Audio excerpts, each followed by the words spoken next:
LaRochelle is a multidisciplinary designer, artist, and researcher using their work as a tool to both critique contemporary culture and explore tangible alternatives.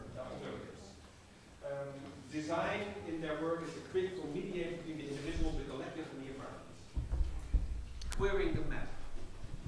Queering the map. Thank you. How does it work? We need to fix this a little bit. Yeah. I might just sit a little bit closer just so I can make sure. You want to see? see it in here, right? True, but I need to read. Can I zoom in on this? Oh. Okay. Sorry. This is where we go.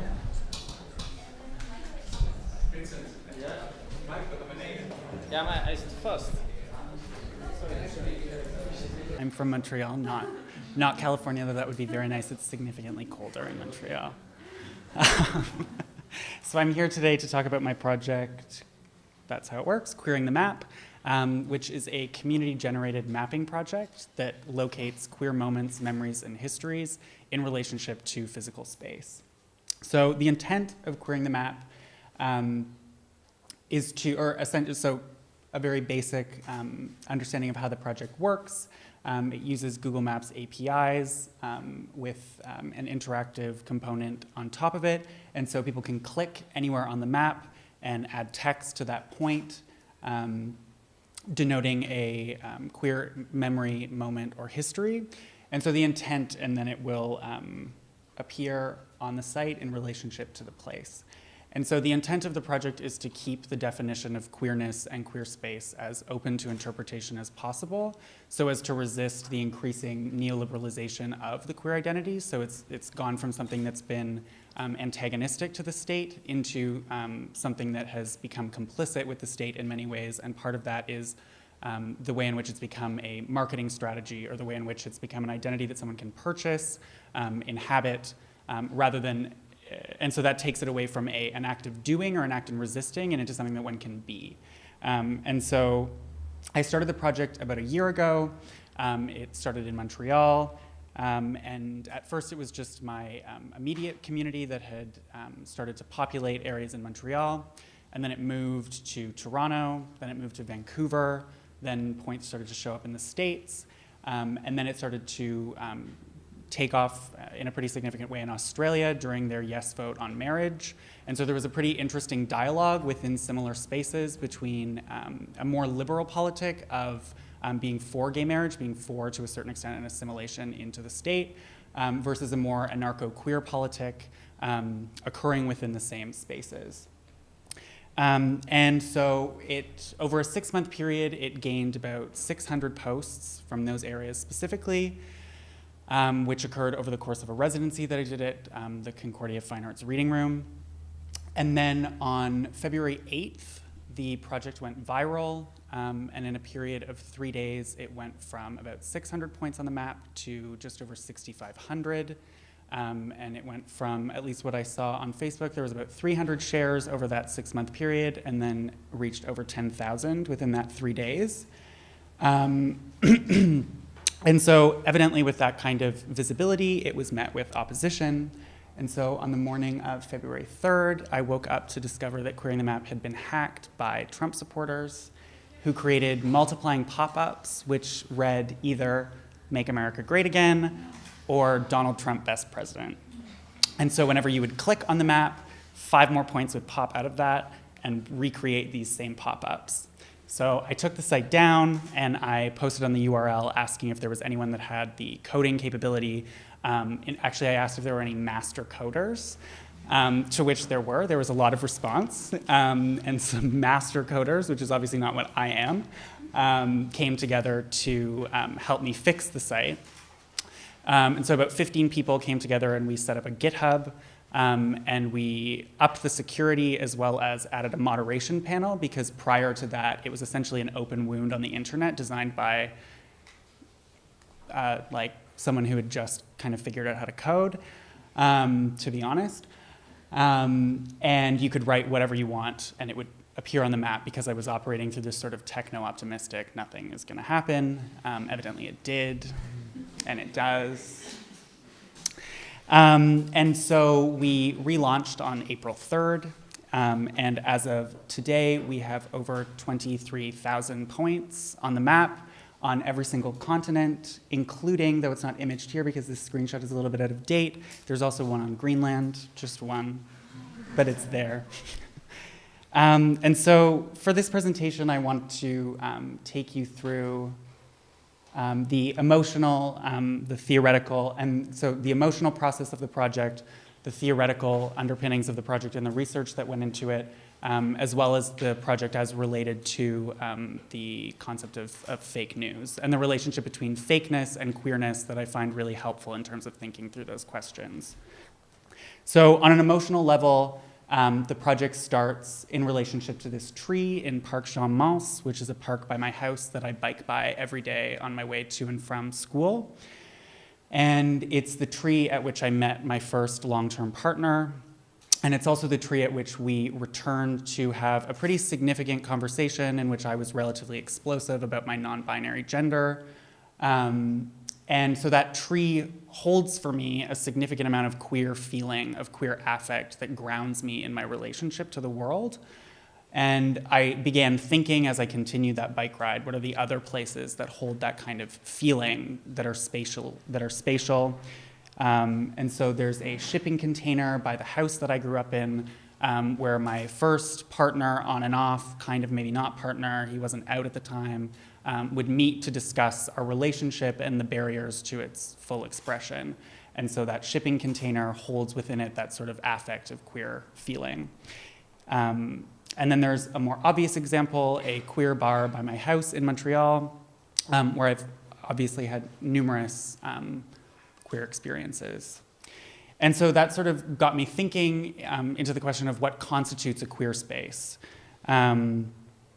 And so I was at the time reading Sarah Ahmed's book, Queer Phenomenology, in which she takes up very seriously the question of orientation within sexual orientation. So we can obviously think about a sexual orientation as an orientation between one body to another or between one body and multiple bodies, but she takes that further to think of queerness as an orientation in space in relationship to architecture, infrastructure, et cetera. And so in discussing the relationship between the proto-queer child growing up in the middle class, heterosexual family home, she argues that in such moments when bodies do not extend into space, they might feel out of place, where they have been given a place. Such feelings in turn point to other places, even ones that have yet to be inhabited. And so she's taking up queerness as a phenomenological relationship to the world that is grounded in being on the outside. And so I was interested in, if we're thinking about queer space that way, what thinking about queer space that way, what thinking about alternative relationships to space, architecture, and geography could mean. And so I settled on this definition by Christopher Reid in his essay, Imminent Domain, in which he argues very simply that queer space is the collective creation of queer people. So rather than thinking about queer space as something that's located in specific environments like gay villages, I don't know if Amsterdam has a gay village in the same way that Montreal does, but there's a pretty specific kind of divide between the gay village and sort of more queered, politically progressive to a certain extent, resisting a neoliberal agenda areas within the city. And then finally, there was the question, so I guess actually an important thing, I guess I can't go back. Can I go back? Swipe. Oh yeah, there we go. So he, and this obviously very simply also relates to queering the map, so he argues, he says that he's interested in the way that our traces remain to mark certain places or spaces for others to their delight or discomfort to discover. And so I was interested in what it could feel like to move through an environment that was animated not by my own memories of queer experience, but that of my community. And I obviously never expected it to explode in the way that it did, but it's now become this archive of queer experience all across the world in multiple languages. And so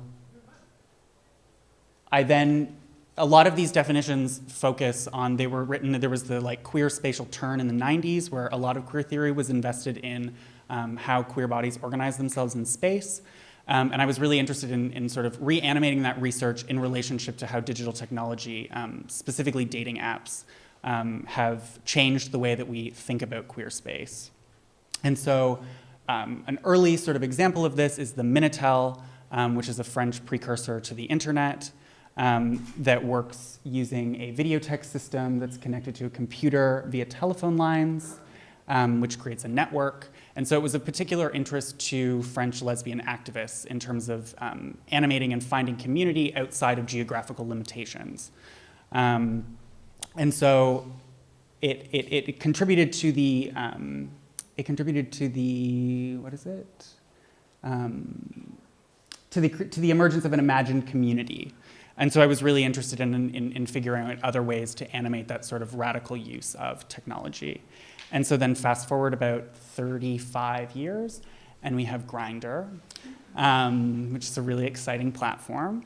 And so Grindr very obviously reorients the ways in which queer bodies are relating to each other and the way that in which queer bodies, specifically gay male bodies, are relating to each other and relating to architecture. And so I was really fascinated by Chase Ansbach's argument that in many ways Grindr delinks the significance of these spaces being gay spaces, such as gay bars and bathhouses, from their physicality, constructing a portal of gay space in the pocket of every user. Accessible from anywhere, queerness is no longer housed in the material spaces of gayborhoods or bars. Grindr expands gay space as an always-in-motion phenomenon that exceeds the material limits of areas traditionally considered heteronormative. And so I wanted to use some examples from Queering the Map to speak to the particularly revolutionary potential of the internet in terms of mediating queer bodies and their relationship to space and relationship to community. And so one of the points which I'm going to have to, that's way too small, I'm just going to have to stand over here to read that, which maybe I can't do. Yes, I can. So this is in Montreal, and I'm not going to stand there, I'm going to stand here. So it says, I get called slurs at school, so I research them at home. I find a forum online, make a post, and start to create a sense of my own identity. I'm 10.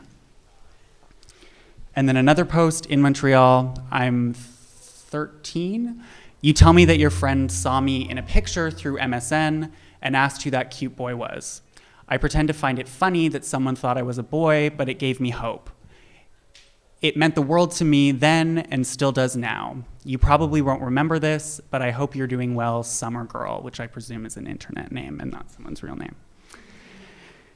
Then we have another one in Cupertino, which says, when I was 12 years old, I saw you on Tumblr and went home and made my own account, which led me to queer fandom communities. I realized I was a lesbian, and then I realized I was non-binary.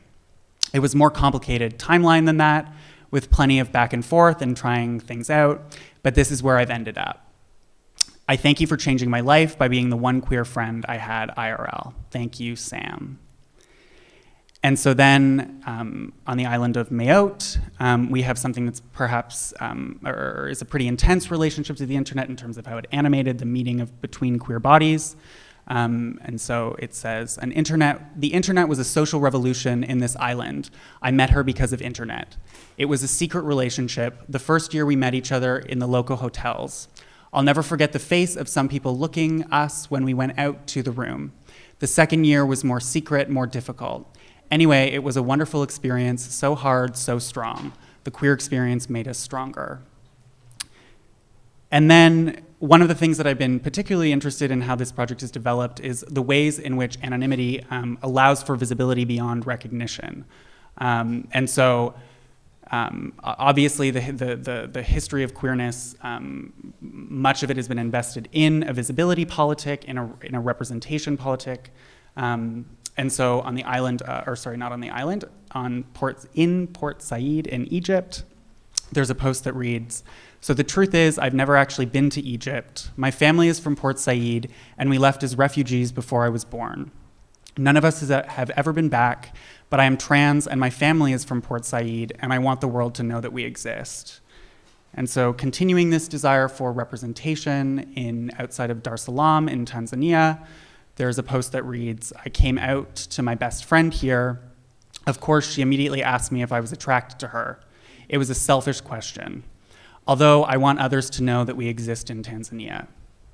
And so one of the things that we can see from some of these posts is there is an obvious desire for visibility, but the history of visibility in relationship to particularly the queer subject is quite a fraught relationship. And so I was really interested in Martine Sims' notion that representation is a form of surveillance. And so I wanted to sort of use this as the way through which to speak to the way that Queering the Map is designed in terms of allowing for a visibility that attempts to resist surveillance. And I'm just gonna hold that. So as I said before, the history of imaging the queer body particularly stems from the history of visualizing pathology. And a really effective history of this vis-a-vis HIV/AIDS visual culture is Stuart Marshall's film Bright Eyes, in which he traces the history of imaging the queer body as a means for the medical system to pathologize or to find physical characteristics of the queer person so as to eradicate them vis-a-vis medical technologies. And so this is particularly relevant in the case of the history of HIV/AIDS in North America in terms of the way that data was used and skewed in relationships between text and image augmented. We got headlines such as, "Gays conspired to infect society." "Gays accused of sabotage." "What the gay plague did to handsome Kenny." And this is a particular, I mean, the conversation around fake news is particularly relevant in terms of Gaëtan Dugas, who was conveniently a Quebecois man who was misidentified, obviously, as patient zero. So he was sort of blamed or made the scapegoat for bringing HIV to North America. This has obviously been debunked because there's no way of figuring out the single person that started a disease. But evidently that was of it's more exciting to pathologize the queer body than it is to resist that kind of narrative. And so there are multiple other ways in which, so then sort of during the AIDS crisis, there's been something that's come to be defined as the epistemic shift, in which there was a turn from an optimistic approach to beating the disease into a more negative or nihilistic approach to the problem. And so Derek Jarman takes up the sort of the inability for the queer subject to be made legible in a way that was beneficial by resisting imagery entirely. So his film Blue, I don't know if anyone has ever seen Blue, but the whole film looks like this. The subtitles change, but that's it. You're just looking at a blue screen. And so this comes out of the urge to resist the representation of the queer body because there are arguments that the queer is not able to be signified. There's no way to do it in a way that isn't always putting it in negative relation to heteronormativity.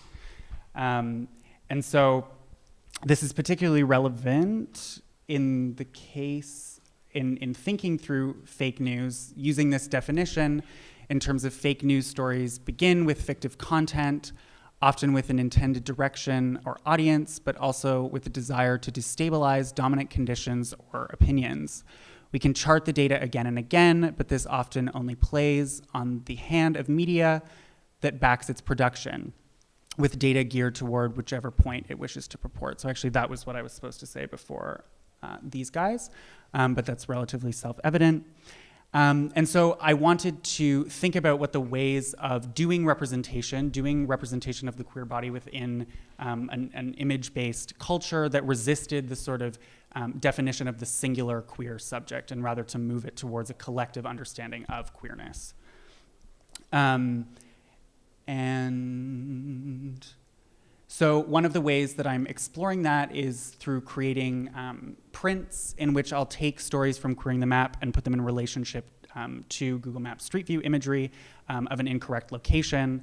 to speak to the sort of the inability for the subject to be made legible through this kind of apparatus, while simultaneously making an appeal to thinking about space as being queered, and that these experiences occur in all kinds of spaces, in all parts of the world, in different contexts. And so to speak maybe further to the way that Queering the Map is designed, when you enter the webpage, there's no login, there's no user profile that's created. It's entirely anonymous by design. Ideally, people would be accessing it in a way that is removing their IP address, but I, as of yet, don't know how to control that. And I think in terms of speaking to the role that anonymity plays in sort of resisting the pathology and the surveillance that something like representation inevitably brings, was articulated better than I could in an article that was written about the project by Amar Singh of Ruthless Magazine, in which he says that it might sound like a strange aspiration to be anonymous. Maybe it's also strange that a project that assigns its participants blanket anonymity provides exactly the conditions necessary to give a diverse and persecuted demographic visibility. But anonymity is distinct from invisibility. It presupposes a crowd in which to lose oneself, with which to be amalgamated. Perhaps it touches on a sense of belonging that so many of us have lacked in our formative years in an othering world. In the case of Queering the Map, anonymity is the basis of our ability to become known. And so I wanted to conclude my presentation by reading a particularly pertinent post on Queering the Map, and particularly pertinent given that this week, and I think next week, is the 33rd International AIDS Conference, which is being held in Amsterdam. And in memory of all of the people, queer or otherwise, that we lost to AIDS and continue to lose to AIDS, and those living with the virus today. So this is a point in Montreal, which reads, it's written in French and English, I'll just read it in English. This is where it happened. After a few first meetings where everything went well, you decided this time to use your body weight and put me in a cage forever. I was paralyzed. It was the first time that I was penetrated without a condom. You knew it had been clear between us. You lied to me. I am actively campaigning against the criminalization of HIV-positive people. In the community, it is argued that no one should be prosecuted for HIV exposure except in the case of voluntary transmission. Every time we say that, basically these cases do not really exist. Every time I think of you, I won't prosecute you. As much as I am against the criminalization of HIV-positive people, I am equally against the criminalization of mentally ill people. I learned in the months that followed the diagnosis that you are bipolar, schizophrenic, and depressive. The irregular intake of all of your medication is the cause of your contagious viral load that infected me. You killed a part of me. I brought another one to life. My serologic status is today a pride that pushes me forward. All of the evil that you made me go through has been tests that I overcame and that are the foundations of my esteem, my self-love, my whole being, and my queer identity. Goodbye. Thank you. A collective user that indeed inscribes him, her, themselves in ways in these platforms that are not kind of prescribed by the way these platforms are organized. So thank you for this, in a way, yeah, this fantastic story.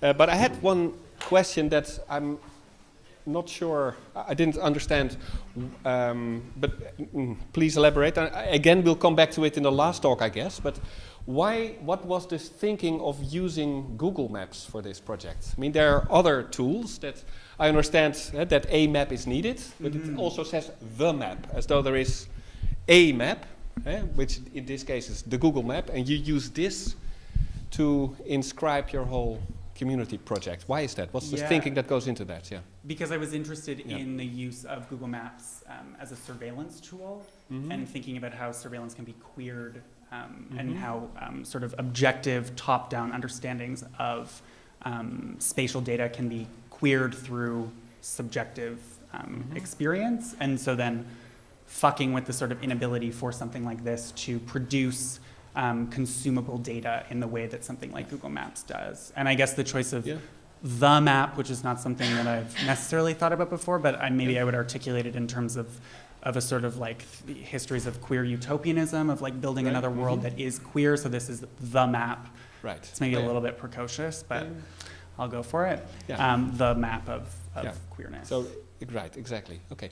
So the surveillance, because obviously, even although, right, or even because of IP addresses are not yet deleted again, but even if they were deleted, then still there's of course a whole spatial configuration now, which is datafied and readable, etc. Mm-hmm. So, but do you feel that your position is kind of, I mean, obviously this is the case for anybody who's there, who uses this and kind of feels now this spatial net to be other than it was before. Mm-hmm. Obviously it goes for everybody who's participating, but from the outside perspective, from let's say the Google perspective or the non-queering people, do you think this is what is the gesture from that perspective? Yeah, I mean, this is a question that I asked my parents. Right, okay.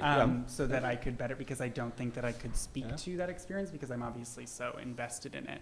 Mm-hmm. And as well, and I think the sentiment was kind of echoed by people in my immediate community, that it also becomes a tool for learning a perhaps more nuanced relationship to queer identity that sort of removes the need for for queer people to continuously being, because there's sort of there's the understanding of in a liberal context that the queer person is born, the queer person is in the closet, the queer person comes out, the queer person is then happy forever and ever and ever and nothing ever goes wrong. That's not true. Mm-hmm. And so something like this, people being able to tell their stories and having those stories accessible for people outside of queer communities perhaps allows for a larger engagement with empathy and a more nuanced understanding of what it means to be a queer person in the past and the present and in the future. So there are also a lot of non-queer people actually consulting this map. I mean, my parents, I think, are other people's parents. Yeah. And other people's parents, and I'm sure there are. Yeah. Mm-hmm. Anybody else wants to ask a question to Lucas? Yes, go ahead. Yeah. Can you tell a little bit about how you moderate the comments? Mm-hmm. Yeah. So there's a group of 10 moderators, and we moderate for hate, spam, and unsafe content. And the unsafe content is defined as names, addresses, names, addresses, and there's another thing that I forget. And so it's collaboratively reviewed, and then if there's anything that comes up that we're not sure about, then we post it in a group chat and have a collective conversation as to whether or not it should be added. And then there's also a note on the About section of the map in which people can demarcate points that they don't think should be there, and then they get flagged for review. So the attempt is for it to be as community generated as possible, and I think in terms of how it develops, the moderation process would become even more open. Yeah.